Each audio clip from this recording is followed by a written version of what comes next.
News हैं Russia और Ukraine वार के हवाले से। रशिया ने जो कल रात बिगेस्ट अटैक किया है, मिसाइल और ड्रोन अटैक, जो 3 साल से ये जंग चल रही है यूक्रेन की, अब तक का सबसे बड़ा अटैक किया है।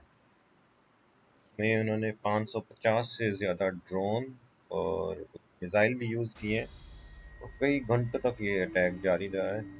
और यूक्रेन के कैपिटल पे उन्होंने इसको हिट किया है। इसमें उन्होंने क्या क्या यूज़ किया है,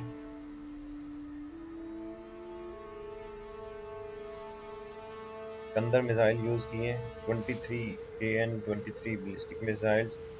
इसके अलावा ओवर 100 लॉइटरिंग म्यूनिशंस। उसके अलावा Kinzhal air launched hypersonic ballistic missiles भी यूज़ किए हैं।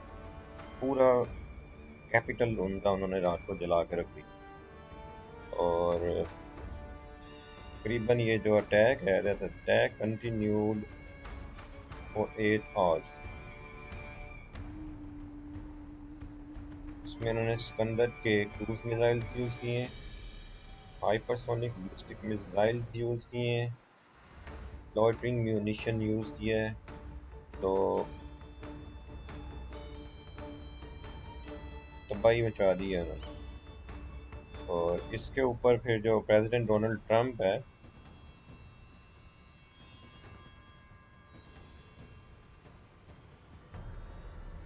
वो ट्रंप ने कहा है कि वो बहुत डिसअपॉइंटेड हुआ है इसकी कॉल से। President Trump said he came away disappointed from a telephone call with Russian President Vladimir Putin because it does not appear the latter is looking to stop the Russia's war against Ukraine. Trump ने कहा है कि वो president जो Trump है ना, उसने कहा है वो रशियन प्रेसिडेंट के साथ जो कॉल से वो बहुत डिसअपॉइंटेड है, मायूस हुआ है, क्योंकि ये जो रशियन प्रेसिडेंट है ये यूक्रेन की वॉर को रोकने वाला नहीं है।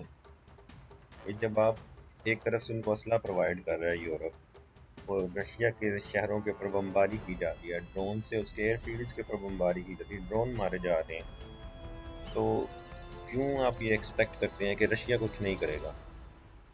ये बहुत बड़ी गेम है ये भी। एक तरफ ये जो वेस्ट और यूरोप है, ये रशिया को इन्वॉल्व रखना चाहते हैं यूक्रेन वॉर में, इंक्लूडिंग इसराइल, ताकि रशिया फिर ईरान की सपोर्ट ना कर सके। रशिया उधर इन्वॉल्व होगा, उसको वीक करेंगे, देन फिर ये चाइना की तरफ आएंगे। तो ये ग्रेट गेम चल रही है पावर की। इसमें पहले रशिया को वीक करेंगे और उसके बाद ये फिर चाइना की तरफ आएंगे, ये इनके प्लान है। तो फिर जाहिर सी बात है रशिया भी आगे से कुछ ना कुछ करेगा, और वो कर रहा है। उसने इनका पूरा पूरा कीव का जो कैपिटल है रात को उड़ा के रख दिया है। और इन्हीं खदशात का इजहार वो जो चाइनीज फॉरेन मिनिस्टर है उन्होंने किया है। China tells EU does not want to see Russia lose its war in Ukraine। और ऐसा क्यों, चाइनीज जो फॉरेन मिनिस्टर ने ऐसा क्यों कहा है? Wang Yi speaks of concerns that US could shift whole focus in China's direction in talks to the top EU diplomat। उसने कहा है कि अगर ये रशिया हार गया तो उसके बाद यूएस अपना जो टोटल फोकस है ना, उसको शिफ्ट करके चाइना की तरफ कर लेगा। तो फिर ये चाइना का घेराव करेंगे। तो चाइना नहीं ये चाहेगा कि ऐसा हो, इसीलिए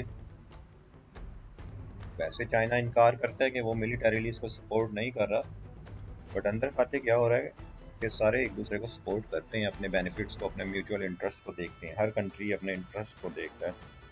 तो Chinese foreign minister Wang Yi told the European top diplomat on Wednesday that Beijing did not want to see a Russian loss in Ukraine because it feared the United States would then shift its whole focus to Beijing।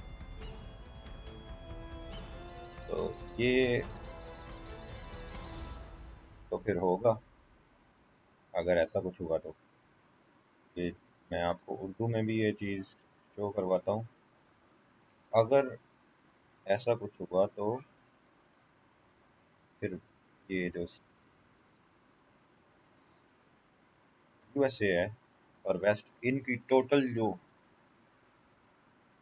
गिद्ध वाली निगाहें हैं वो चीन की तरफ हो जाएंगे, चीन चाइना को काउंटर करेंगे, किसी वॉर में इन्वॉल्व करेंगे।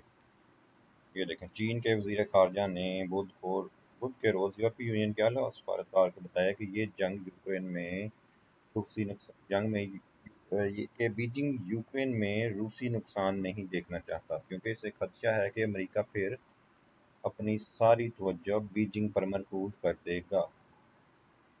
ये देखें,